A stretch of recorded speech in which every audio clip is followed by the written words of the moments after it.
C'est une trentaine d'arbitres débutants venus de 7 des 8 régions du Niger qui participent à cette formation MA initiée par la Commission centrale des arbitres CCA sous l'égide de la CAF et de la FIFA.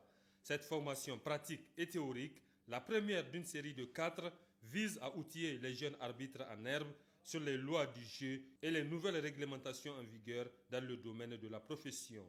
Vous démarrez une carrière qui est très difficile, mais pour laquelle le Niger a toujours été au sommet.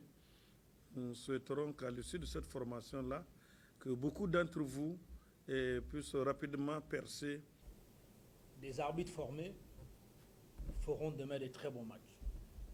Et des bons matchs permettent à ce que les équipes soient des très grandes représentantes du pays qui est le Niger.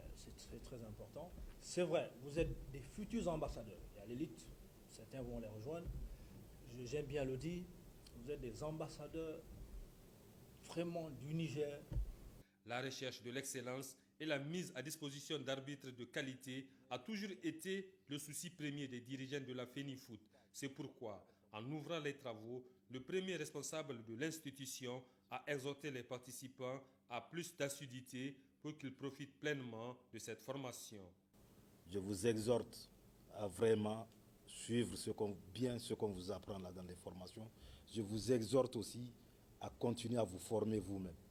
Aujourd'hui, le monde actuel, le monde technologique actuel met des outils à votre disposition qui vous permettent, en dehors des stages, cadres comme ça, de pouvoir continuer à vous former.